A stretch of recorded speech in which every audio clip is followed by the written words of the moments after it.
Isang masayang pagbati na may ngiti sa aking mga labi. Naghahanap ba kayo ng makakatuwang sa pagre-review ng inyong anak? Meron yan sa DepEd. Ang ETUlay online tutorial ay libre at handog ng ating kagawaran sa pangunguna ng OUA ICTS EdTech. Ito ay isang proyektong makatutulong sa mga mag-aaral, katuwang ang mga magulang o kasama sa kani-kanilang tahanan para masagutan at maunawaan ang mga modules. Hangad din ng programang ETUlay ang matulungan ang ating mga guro sa kanilang mga blended learning classes. Ang ating ETUlay ay mula kinder hanggang senior high school. Bukod sa academics, meron din tayong mga special programs gaya ng All is Wellness, Reading and Math Remediation, Storytelling, Mommy Tech Talks, Classes sa Gramatika, Speech Class, Financial Literacy, at marami pang iba. Pinalawig din ng ETUlay ang ating Alive program para sa mga mag-aaral mula grade 1 hanggang grade 3. Gayun din ay mayroon tayong ALS program at SPED tutorials na makasisigurong makakamit ng lahat ang inclusive education. May SPED hotline na rin para sa inyong mga katanungan patungkol sa special education. Kaya, subaybayan mula Lunes hanggang Biyernes, mula 9:00 ng umaga hanggang 7:00 ng gabi ang ating ETUlay. Sa ating pagtutulungan, maiaangat natin ang bawat isa. Ating itutulay ang pagkatuto upang di mapigil ang pag-aaral ng kabataang Pilipino. Itulay natin ito, sulong edukalidad.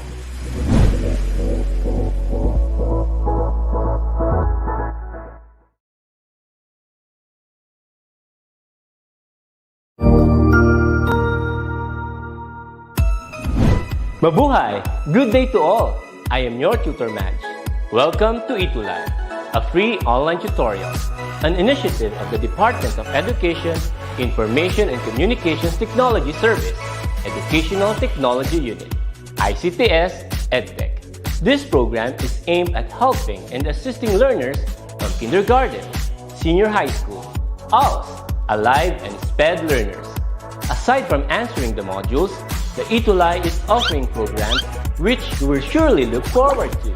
Together with our parents and teachers, the ETUlay will bridge the gaps where difficulty and ease meet in learning new knowledge and skills. So, let us prepare our modules, pen and paper. Ready your mind to see and hear worthwhile and interesting lessons. Let us now study and learn, together with our volunteer online tutors. Tara na!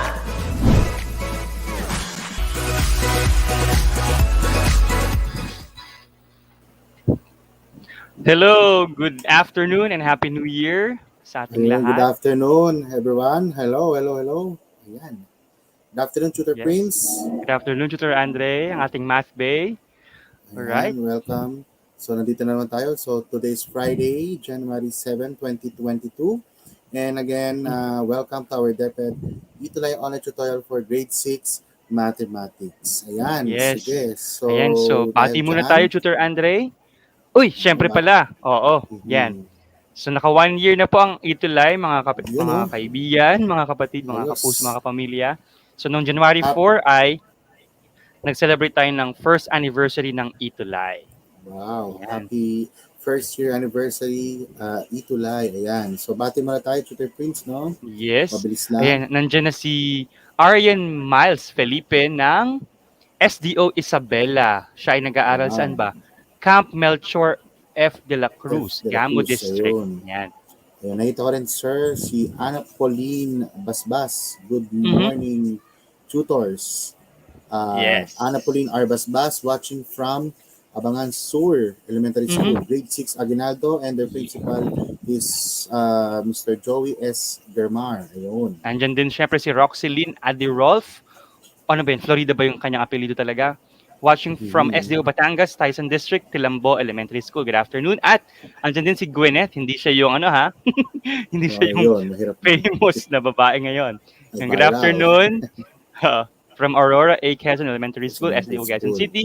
City. At Ayan, panghuli na muna mali. siguro ito, Kevin Martin Martin Doluntap. Doluntap. Yes, Ayun. come all the way from Bicol Region, Sorsogon East Central School, Sorsogon City, grade 6. Wow, SSES. SSES Advisor, Advisor, Ma'am Ma'am Jessica Jessica Ramiscal. Ramiscal. Wow, Alright. okay. So, good afternoon ulit sa ating mga students and Mhm. teachers. Sa mga nanonood sa ating ngayong live tayo sa ating Yes. FB and YouTube platform. So again, yun nga Yes. po, gaya ko na binanggit ko kanina. So, abangan niyo po kami lagi ni Tutor Prince every Friday from 1 o'clock to 1:40 p.m. sa ating DepEd EdTech Unit, DepEd tayo, DepEd Philippines, FB and YouTube pages po. Yes. Alright. That's right. Sige po. And syempre, i-share nyo rin ha ang ating live streaming ngayong hapon na ito, ngayong kaarasan na ito. And syempre, bago tayo mag-discuss ng new lesson for this episode, homework muna tayo. Yung ating ibinigay na challenge sa kanila bago magbakasyon, Tutor Andre. Yun So, nga, basahin Tutor natin. Prince. Sige po. Ayan. Express So, the prime factorization of the product of 49, 64, and 256 in exponential form. At paano ba yung sasagutin, Tutor Andre? Of course, so kung nare-recall nila yung lesson nila sa pagkuha ng prime factorization, so there are many methods or different methods to do that, no? So pwede silang Yes. continuous division, pwede silang mag-factor 3. Yes, that's correct. So maraming pwedeng gawin. So Yes. sa case natin, ginawa na natin siya ng factor 3, no? So simulan Okay, natin sa bakit? 49. So sa 49, obviously, very limited na naman ng factors ng 49. Yes, 1 and apat lang yan. 49, and 7 and 7. So we have 7 times 7. And of course, since the rule is we're going to express our factors in exponential form, so therefore, we can Yes. say that the prime factorization of 49 in exponential form is 7 squared. Ayun. Yes. Or 7 raised to the second power. Okay, so Yes. similarly, Next one. with 64. Ayan. So, ano bang prime factors ng 64 in exponential form? So, obviously, we all know that 64 is 8 times 8. Yes. And still, we can factor 8. So, 8 can be written as the following. 4 4 times 2. times 2. 4 times 2 din. Okay. And then, lastly, for Siyempre, the 4, yes. pwede din natin i-factor 4 as 2 times 2 times 2. 2. So therefore, we have 2 times 2 times 2 times 2 times 2 times 2. Yan. And Bali, 6 na 2 iyan. Ibig sabihin, you can now the say that, exponential form is yan, 2 raised to 6. okay, that's correct. So hopefully, you got Okay. the correct answer on that. Or Yes. sa mga iba na nag-solve, no? And lastly, 256. Yan, medyo For malaki-laki yan. 256. So ano ba ang factors niya? So we can start by having 16 times 16. Then for 16, we can factor that as 4 times 4 4. times 4. Ayun. And then And for 4, then each 4, pwedeng i-express as 2 times 2. times 2. So ayan. So, bali ilang 2s iyon? So we have 8 2s. 8. Ayun. Yan. So, ibig sabihin, 2 raised to 8. 8 power. Ayan, Or kaya lang, yes sir, tama, 2 raised to 8. Kaya lang, doon kasi sa binigay na instruction, sabi doon, ano yan? Write the prime factorization of the product of. So, ibig sabihin, Yes. after nyong makuha yung prime factorization ng tatlong numbers na yan, you will get the product of these factorization. So, you have 7 squared times 2 raised to 6 times 2 raised to 8. Pwede mong pakasulat, Tutor Andre, sa ating Tutor slide. Prince. Yan. So 7 squared times 2 raised to 6 times 2 raised to 8. Kaya lang, we can still So, combine dahil may parehas tayong base dyan. Tama? Okay, so we Ibig can apply sabihin, somehow the medyo advanced tayo ng konti, the Oo. laws of exponents, wherein Yes. if we multiply 2 powers with the same base, yes. so we will copy the base, so you have 2, Yeah, the common and then we base. will add the exponent. So we have 6 plus 8. 8. So therefore, 6 plus 8 is 14. So therefore, we So, now have 7 squared times times 2 raised to the 14th power. So therefore, Yes. this is Yan ang dapat na our maging final sagot. answer. Kaya lang, And- dahil medyo siguro na nakalagdaan nila yung ganyang rule, okay, pinagbigyan na lang natin sila. For the bilang sake of the yes. Christmas. Yes, nakabagong taon. So, sino yung mga Pamasko nakakuha? na natin. Yes, Ayan. So, nung sino-sino basic nga step. ba? Ayan. So, ito ating mga cuties of the week for week Yes. 5. Sila ay Yes. sina. Ayan. Gerald Gerald, RVD Cantor. Ayun. nagbabalik ang The May Door. wagang pinto. Tama. Okay. Sino pa? Tutor Prince? Yes. Ay, naka-braces na siya ngayon or Yun nagpakaba yan. na ng buhok lalo. Ayon Gail R. Yes. Dilay. Soulmate pa rin natin yan. Of course, Ayan. hindi mawawala si Nandiyan din. Adrian Ray D. Di, Rivera. umalis Yun. siya sa cortina ngayon naman. Nasa bakuran Ito naman, next, Tutor Prince, siguro nila. Ayan, si si, Maria Rihanna Meticia T. Sempron. ayun. Okay, Soulmate. next. Ito, Ito parang yung naging, mini-me mini-me natin. Yes. Yung huli, no? Si Yes. Gracie and Jonisala. Ayun. Mhm. Kakuha Parang may din. lahi siguro itong batang to. Ang ganda ng accent sa English. Yes. Yun yun. Ayan. Next, of course, si Jeric Johan S. Ramirez. Ayun. Mga artistahin yung ating mga soulmate. Mhm. Yes. Nandiyan si Pang Princess Star Magic. Lorraine. Oo. Princess Lorraine T. Del Rosario ng Abangan Sur Elementary School. Yun, Yan. talagang kaabang-abang si Princess. Ay, oo. At Ayun, nandiyan ito din, na nga. syempre, hindi ito ang hindi ito yung Hindi sikat siya na girl ngayon. nag-viral. Oo. Dahil di siya Pero yung soulmate natin soulmate siya, natin. Tutor Prince. Yes. Si Gwyneth Angeline Angeline L. Tolentino. Tolentino. Ayun. And meron then, sino po. pa? Ayan. Yes, ang ating kabalin. Ang aking Ayun. kapwa taga Pampanga. John Vincent A. Gadi. Okay, soulmate Correct. din natin yan. At may pan-doorknob din siya ngayon. Ayun. Pa-blue doorknob. Oo. And of course, hindi mawawala, Tutor Prince, si Nerwin Yes, ang ating Pinegal winner. Junior. Ayun, ating soulmate. Of course, At hindi panghuli na ba yan? ito. Yes. Yes, panghuli na po. Ang taga-Bacor ito, lugar ko din. Cavite niya. Nudge, Erica J. Galang. Ayan. Alright. So, yun yung ating So, mga soulmates natin for week number 5. Ayun. Yes, so 11 silang lahat. Medyo nabawasan pero sana yung mga hindi nakapagsagot ay makapagpasa naman for this week 6. Okay? Habol tayo, habol. Okay, Yes. sige po. So, what will be our lesson for today? Week number 6, quarter 2, we have working with order of operations. Of course, we will be using the GEMDAS rule. Okay, so ano nga ba, Tutor Chris, ang ating mga objectives for Ayan, this basahin natin ang ating today? objectives. So, Pero bago unang-una muna pala dyan, yan, special thanks muna syempre, tayo sa central ating, office. division office for lending us Yes. our module na ginamit natin for our today's session. Okay? So, Yes. thank you po sa inyo mga ma'am and sir. Okay, so yun nga po, ano po ba yung ating mga objectives, Tutor Prince? Yes, unang-una, syempre, we have to interpret and explain the grouping, exponent, multiplication, division, addition, and subtraction rule, or commonly known as the GEMDAS rule. Okay, ano pa po? Meron pa bang isa? Or yun ang ating Meron pa po. meron pa. So we have to perform 2 or more different operations on whole numbers with or without exponents and grouping symbols. Ayun. Okay. So, yun Ayan. na po ang ating mga objectives Yes. for So, this lesson. Sige po. ayan, so for this session, mga kaibigan, si Tutor Anlay muna ang magdi-discuss ng ating lesson proper. So, So, medyo magsusolo flight muna ako. Sige, yes. thank you, Take it away, Prince, Tutor sa Andre, ang pagsama ating math play. sa ating session for today. So, goodbye po. So, magbabalik tayo kay Tutor Prince. Thank you, Tutor Prince. Bye-bye po. And Happy New Year po ulit. Sige po. Okay, so, gaya na nabanggit ko, at ni Tutor Prince, solo flight muna ako ngayon. Okay, so let's have our review for this session. So, you still remember the mnemonics MDAS? So, ano nga bang ibig sabihin ulit ng MDAS? So, hopefully, you should remember the MDAS because you have discussed this when you were in grade 6, when you were in grade 5 or grade 4, no? So, MDAS means multiplication, division, addition, and subtraction. Ayan. So, again, MDAS tells us that we need to follow the order of operations where we perform first multiplication and division. Again, that is to be done from left to right. So, multiplication and division muna, and then followed by addition and subtraction. Again, also to be done from left to right. Sige, konting review lang tayo. So, mabilis lang. So, I think kaya ba ito ng 1 minute?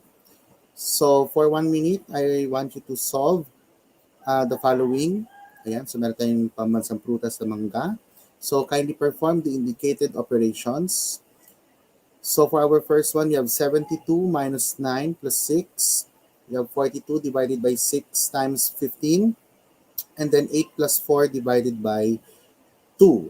Okay, so how are you going to solve the following? So we will apply here the MDAS. So let's start with the first one. So we have 72 minus 9 plus 6. So let's see. So since this involves subtraction and addition, so we just apply addition and subtraction from left to right. So since nauna ang subtraction, so we will be doing first subtraction. 72 minus 9. So 72 minus 9 is 63. And then we add that by 6. Therefore, we have 69. Okay, so very good. Sa ating mga students na nakuha ng tamang sagot sa number 1, 69. Then for number 2, we have 42 divided by 6 times 15. So this involves division and multiplication. So again, we will be doing that from left to right as well. Okay, so let's have first division. So 42 divided by 6, that is 7. Then we have to multiply 7 by 15. So 7 times 15 is 105. So ang gagaling ng ating mga kids sa ating comment section, nakikita ko na tama ang kanilang mga nagiging sagot. Okay, so let's proceed to the last example. We have 8 plus 4 divided by 2. So for that example, this involves addition and division. So since we're following the order of operations MDAS, so uunahin muna natin ay division. So we divide first 4 by 2. So we divide 4 by 2. So 4 divided by 2 is 2. Then we add that from 8. So we now have 8 plus 2, and that is equal to 10. So 10 here is our final answer. So sa nakikita ko, ang daming mga nakuha ng tamang sagot. So binabati ko kayo, congratulations. So at least, meron pa rin kayong idea on how to perform the order of operations for MDAS. Ayan. So again, before we start, you have to encounter the following terms. So again, since our lesson is GEMDAS, so the term or acronym GEMDAS stands for G, grouping symbols, E, exponents, M, multiplication, D, division, A, addition, and S, subtraction. Ayan. So yun na kailangan nyo tandaan, GEMDAS. Okay, so let's have our lesson number 1. So for lesson number 1, our lesson is about performing 2 or more operations on whole numbers without exponents and grouping symbols. So, medyo madali-dali muna tayo, no? Okay, so para masimulan natin, ayan, so how do we perform 2 or more operations on whole numbers without exponents and grouping symbols? Let's have here an example. Ayan. Okay, so read and study this problem. So our problem is this, hashtag bawal magkasakit. Ako sa panahon ngayon, nauso si Omicron, maraming nagkakasakit, nagkakaubusan na ng gamot. So hopefully, ingat-ingat po tayong lahat. So our problem is this, Agnes got sick and was absent from school for a week. When she returned, she tried working on a task posed by her teacher. The task and her solution are shown on the next slide. So ayan po yung ating solution. So as you can see, you have there the problem, 8 minus 5 plus 4 times 7 divided by 2. Now, the question is Agnes's answer correct? Why or why not? So I'll be giving you ample time to, to observe the solution of Agnes. Do you think her answer is correct? Let us see. Do you think her answer is correct? So na-observe nyo na ba, kids?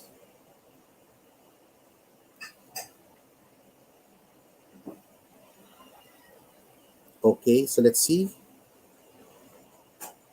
if you already answered. Ayan, now,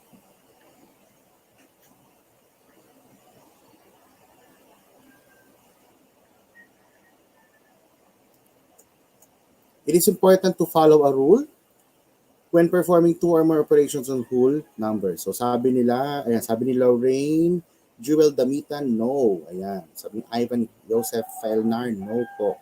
Sabi ni Kevin Martin Doluntap, no, the answer is 17. Aba, may answer kagad siya. So let's see. Tama ba ang 17? Let us see. So again, it is important to follow a rule when performing two or more operations on whole numbers. So in order to determine whether she's correct or not, so we will use the MDAS rule. So ano nga ba yun? Ayun, kanina natin kanina. So we will apply the MDAS rule. So again, since you're given multiplication, division there, so first we will multiply or divide. So again, from left to right, multiplication appears first before division. So as you can see, mauuna muna yung multiplication, then susundan ang division. So first we multiply 4 by 7. So 4 times 7 is 28. So we now have 8 minus 5 plus 28 divided by 2. And then since na-multiply na natin ng 4 and 7, the next step is to divide 28 by 2. So we divide 28 by 2. So 28 divided by 2 is 14. So we now have 8 minus 5 plus 14. So therefore, tapos na tayo mag-multiply and divide. And then, once you're done multiplying and dividing, the next step is to add or subtract. So since natira na lang ay addition and subtraction, so we will perform addition and subtraction. Again, we will be doing that from left to right. So subtraction appears first before addition. So this time, we will subtract first 8 by 5. So 8 minus 5, that will be equal to 3. So we now have 3. Then add by 14, that is 3 plus 14 equals to 17. So therefore, the final answer is 17. Ayan. So very good yung ating mga kids. So naunang nagsagot ng 17, again, si Kevin Martin, Doluntap. Ayan. So tama, 17 yung final answer. So syempre, to answer the problem, we can say that Agnes's answer is incorrect because the final answer should be 17. Ayan. So again, we will be following the order of operations. Sige, here is another example. So we have here 16 divided by 4 times 5 plus 7 minus 8. Sige, tingnan natin kung makukuha nyo yung tamang sagot. Sige, bibigyan ko lang kayo ulit ng time. So, paki-solve na yan. 16 divided by 4 times 5 plus 7 minus 8. Ayan, ba, may mga nagsagot na. So, nauna, base dito, si Henry Stephen Kadapan, 19 ang tamang sagot. Ganun din ang sagot ni Witisha, 19. Gracie, 19. Angelic Marie Salazar, 19. Ayan, ating mga solved mates na Ian Gale, Gerald, Rihanna Abadir, 19. Nerwin, and so on. So 19 ang sagot. Let's see kung tama. So first again, we multiply or divide. And again, that is to be done from left to right. So in our case, division appears first before multiplication. So we divide 16 by 4. So 16 divided by 4 is 4. Then we now have 4 times 5 plus 7 minus 8. And of course, meron pa tayong multiplication part. So we multiply 4 and 5. So 4 times 5 is 20. So we now have 20 plus 7 minus 8. So we have to add and subtract now. So that will be our next step. And again, that is to be done from left to right. So addition appears first before subtraction. So you add natin ang 20 and 7. So 20 plus 7, that is equal to 27. Then subtract that by 8 since yun na rin natitira. So we have 27 minus 8, that's equal to 19. So very good ang ating mga kids. So very good kids, nakuha ninyo ang ating tamang sagot. Oops, what happened? Ayan, so 19 is our final answer. Okay, so let's see if you understood this. So let's have exercises here. So for our exercises, hashtag team laro tayo. Ayan. So in a game, each team will answer a mathematical expression. So let us help them find out if their solution is correct. So if the team has the correct solution, you will write the word check. If the team has a wrong solution, you will write the correct solution. So that will be our game for today. So dahil meron tayong teams, so meron tayong 5 teams na nag-present ng kanilang solution. So we have Team A, Team B, Team C, Team D, and Team E. So the following teams show their solution. So we'll just indicate whether they got the correct solution or not. So I'll be giving you 2 minutes to check on their solutions. Tell me in the comment section whether they got the correct solution or not. Okay, sige. I'll be giving you time to solve. Sige, for the meantime, babati muna ako habang naghihintay. So, yan si Ezekiela Edra. Happy learning everyone. Ang kanyang advisor ay si Ma'am Sunny Rarama. Ang kanyang principal ay si Sir Rodelio D. Ganyo. Mula ito sa San Pedro Villa Concepcion Elementary School. Mula sa Ross East District, SDO Isabela. Wow, good afternoon po. All the way from Isabela. Ayan. Sige. So, sino pa ba yung ating mga suking manonood? Ayan. So, again, Happy New Year po sa lahat na mga manonood. So, sabi yung mga hindi natin nabati na. Hindi ko na pala maano kasi nga natambakan na ng mga sagot, no? Okay, so may mga sumasagot na. Ayan. So, hopefully, may masagot na tayo. Ayan. So, sabi dito ni Nerwin, Team A, wrong ang solution. Ang sagot daw ay 5. Sabi naman ni Roxylene Adirolf, Team A, wrong. Ang sagot ay 5. Team B, wrong, 12. Team A, sabi ni Henry Stephen Kadapan, Team A, no. The answer is 5. Sabi naman ni Mitisha, ganoon din. Team A is 5. Okay, ayan. So, may bumabati pa si Carlo Miguel Palero. Ayan. Good afternoon po. Grade 6, Marcela Agoncillo, watching from Santa Cruz Central Elementary School. Ayan. Sige. So, habang naghintay tayo,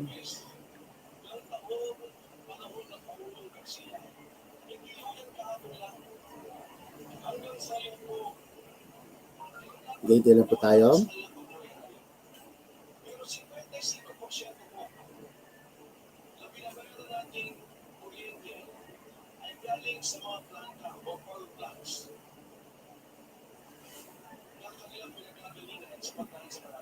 Okay. Ayan, so may sagot na si Team A, B, C, D. Sabi ni Arian Miles Felipe, wrong. The Team E is correct. So only Team E that is correct. So Team B wrong, sabi ni Henry Stephen. Okay, so I think let's solve habang naghihintay. Sige, titignan natin kung tamang yung mga sagot.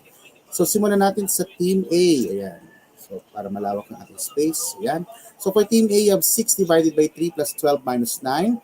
So since division is involved, so we have to divide first 6 by 3. So obviously, malinagad yung solution ni Team A. So we have to divide 6 by 3 first. So you have 2. So you have 2 plus 12 minus 9. And then addition and subtraction na lang involved. So we add 2 by 12, so 14. Then minus 9 equals to 5. So for letter A, wrong ang solution. The correct answer should be 5. Next, so for Team B, we have, okay, obviously, it's already incorrect kasi ang ginawa ni Team B, dinivide niya agad si 72 by 12, which is somehow, dapat inuna mo na si multiplication. So we have to multiply first 2 by 3 since we are following MDAS. So this is already wrong. So this should be 6 plus 72 divided by 12. And then, may division tayo. So therefore, we divide 72 by 12. So 72 divided by 12 is 6. So we now have 6 plus 6. That's equal to 12. Then for Team C, so obviously, inad niya kaagad si 20 and 6, which is already incorrect in the first place. So therefore, we have to divide first 6 by 2. So we have 20 plus 6 divided by 2 is 3. So we have 20 plus 3 minus 3. And again, addition and subtraction na lang natira. So we have to apply that from left to right. So we have 20 plus 3, which is 23. Minus 3 is 20. So 20 is the final answer for letter C. Next, for letter D, okay, at first, it's correct. 72 divided by 9 is 8. And then, dito nagkamali na tayo dahil inad niya si 24 and 10. So Team D is again incorrect. So we have 8 times 24 plus 10 minus 5. So we have to multiply first 8 by 24. So if you multiply that, the result is 192. Then plus 10 minus 5. So since addition and subtraction na lang ang involved, so we have to add 192 by 10. So that's 202. Then minus 5 is 197. So 197 is the final answer. And we go to our last item. For Team E, you have 4 plus 16 divided by 2. So, of course, since division ang involved dito, before addition, so we have to divide first 16 by 2.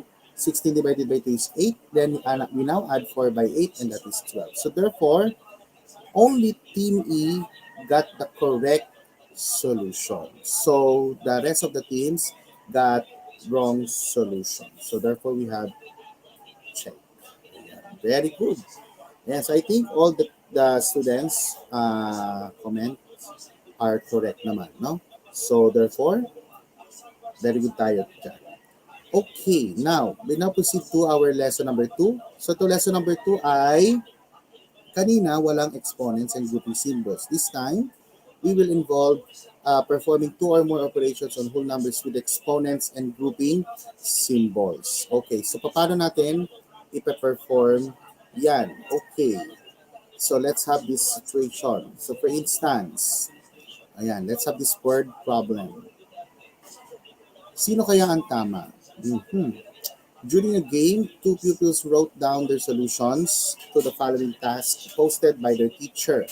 The solutions are found on the next slide. So our given problem here is this. So we have open and close parentheses, 4 times 10 plus 10 squared divided by 5. So sino kaya ang nakakuha ng tama dito? So we have the solutions of the 2 pupils. So we have their presented pupil A solution and pupil B solution. So, sino kaya sa kanila ang nakakuha ng tamang sagot? Is it pupil A or pupil B? So, I will give you ample time to browse on their solutions. Ayan.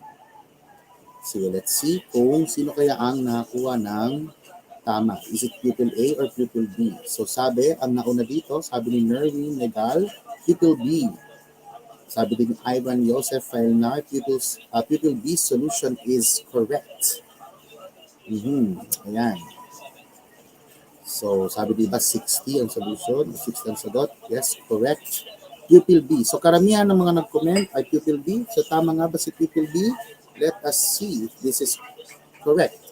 So to find out whose answer is correct, we are going to follow the rules in performing 2 or more operations with exponents and grouping symbols by using the GEMDAS rule. So ito na po.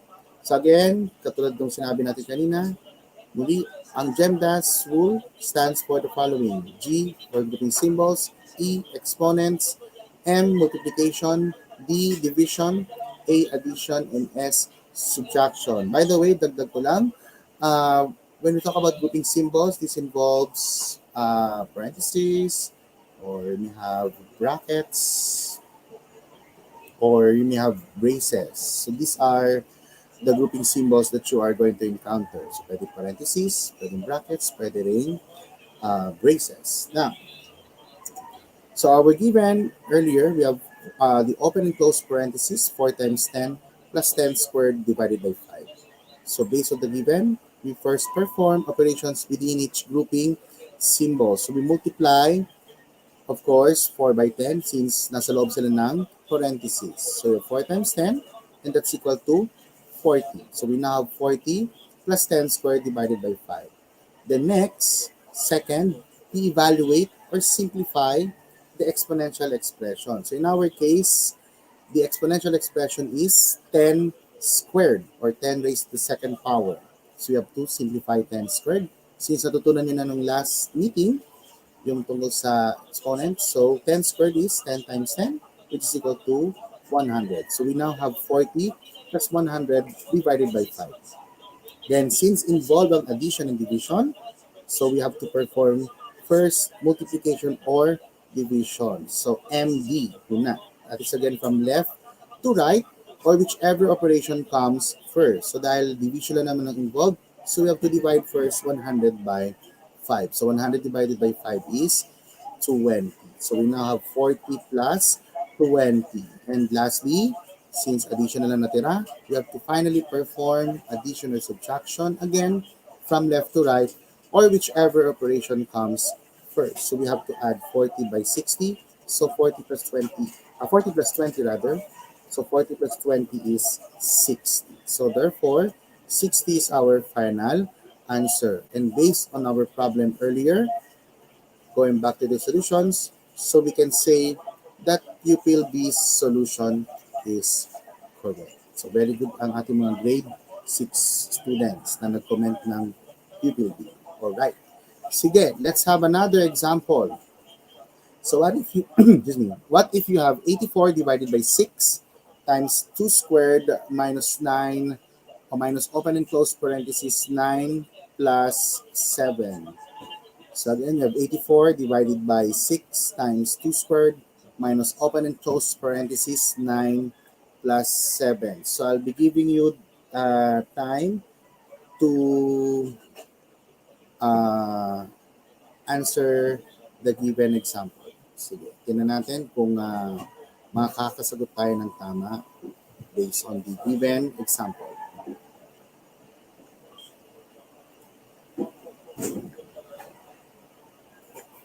So again, habang naghihintay po tayo, may mga kabati ba dyan?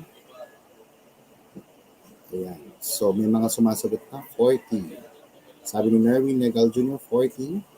Jeric Johan, 40. Kimberly Kim, Lorraine Jewel, Damitan. Ayan, so 40. Puro 40 ang sagot. Okay, ayan. Si Kevin Martin, Dolintap, 40 din. Ivan Joseph Failnar, 40 din daw ang sagot. Interesting.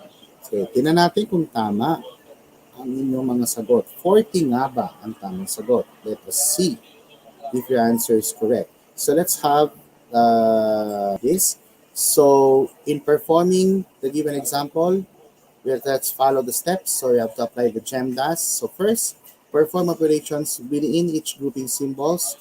So, based on our given, we have to perform first the ones found inside the parentheses. So, you have 9 plus 7. Kasi, baka inisip nyo, hala, bakit yan muna? Addition yan. Hindi. Kasi, yung 9 plus 7 ay makikita sa loob ng parentheses. Kaya, yun muna yung uunahin natin. Although addition yung involved, yes, huli pa dapat. Pero nakapaloob kasi siya sa loob, sa parentheses. Kaya, yun muna yung uunahin natin. So, we have 9 plus 7. So, we have quantity 9 plus 7. So, that is 16. So, we now have 84 divided by 6 times 2 squared minus 16. Then, the next step will be, we're going to evaluate the exponential expression. So, in our case, meron ba tayong exponential expression? Yes, of course. So, definitely, 2 squared yung right ng exponential expression. So, we have to simplify 2 squared. So, 2 squared is the same as 2 times 2. So, 2 times 2 is 4. So, we now have 84 divided by 6 times 4 minus 16. Then, next is we have to, of course, apply the last or the second to the last step, rather, which is the multiplication and division from left to right. So, again, whichever operation comes first. So, in our case, we have to perform 84 divided by 6, then followed by, okay, simplify muna natin ang 84 divided by 6. So, 84 divided by 6 is 14. So, we now have 14 times 4 minus 16.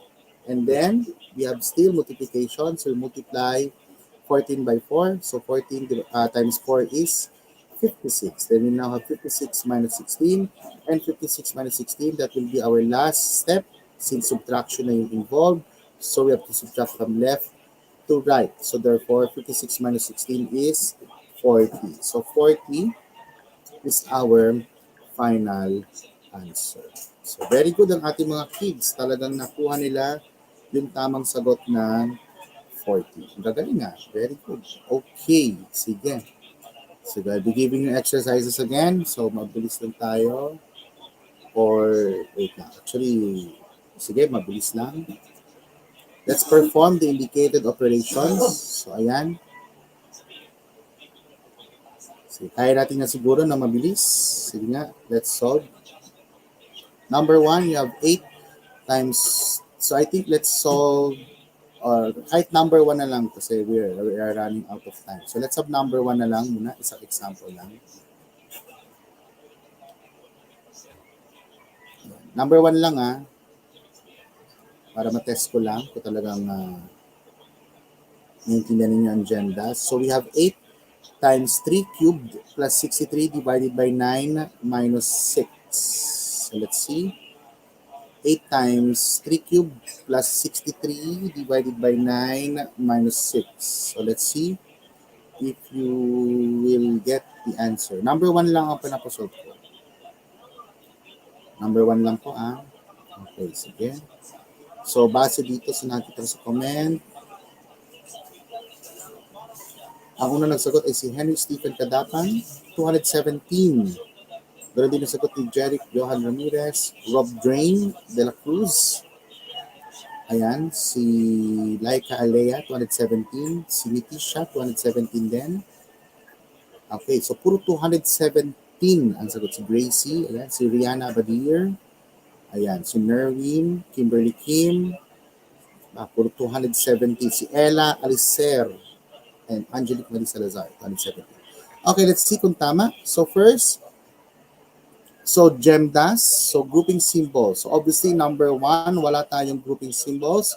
So pag ganyan, wala tayong grouping symbols, we have to proceed to the next step. We have to perform the exponential expression. So the exponential expression here is 3 cubed.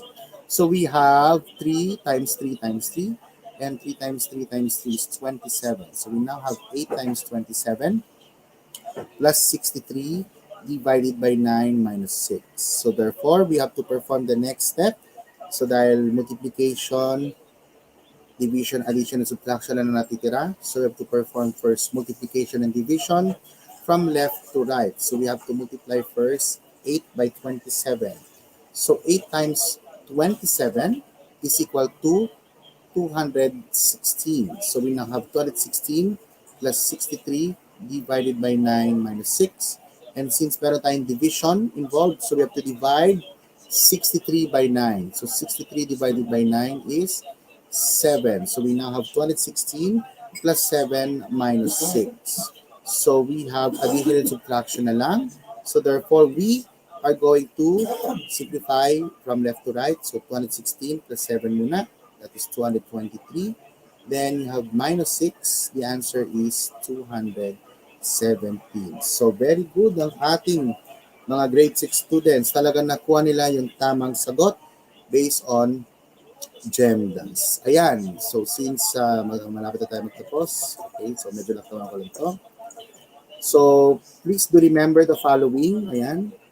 Okay, remember me. So we follow the GEMDAS rule when performing 2 or more operations with exponents and grouping symbols. Again, GEMDAS stands for grouping symbols, exponent, multiplication, and division, then followed by addition and subtraction. So therefore, to use this rule, just remember, number 1, perform the operations inside the grouping symbols first, then find the value of the number in exponential notation. Third is to multiply or divide as you go from left to right. And lastly, add or subtract as you go from left to right. Ayan. Okay. Sige.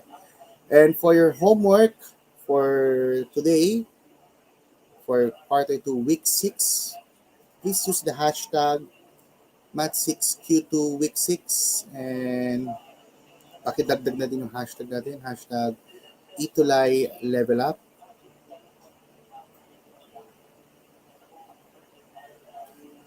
And pakidagdag na din itong isa pang hashtag, happy first anniversary. Kasi naka-first anniversary na tayo sa ETUlay. Ayun. So again pakidagdag po yung hashtags natin. So hashtag Math6Q2 week 6, hashtag ETUlay level up, and hashtag happy first anniversary. Okay, so ano yung homework natin, kids? So for our homework, letter A, evaluate the following expressions and as shown on your screens right now.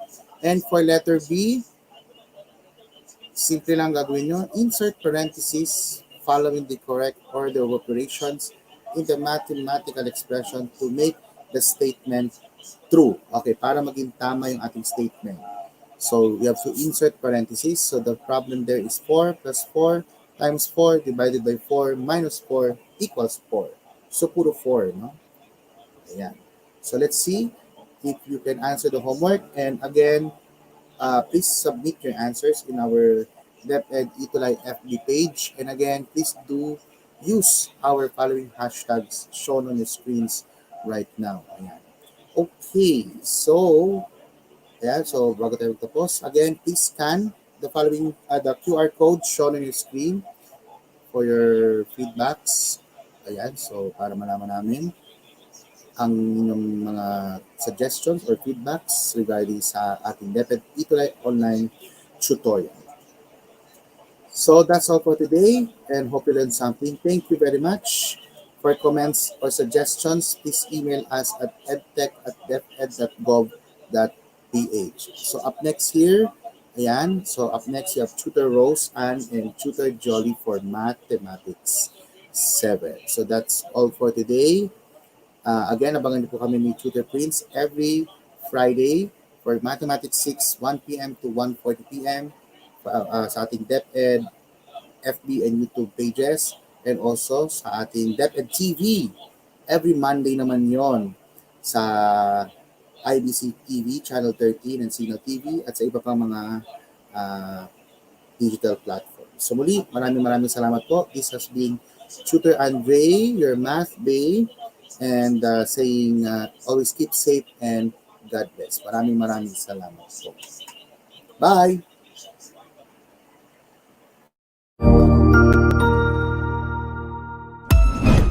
Ang husay naman! Natapos mo ang iyong tutorial session kasama ang iyong mahusay na ETUlay tutor. May bago ka bang natutuhan? I-share na yan gamit ang hashtag ETUlay Level Up.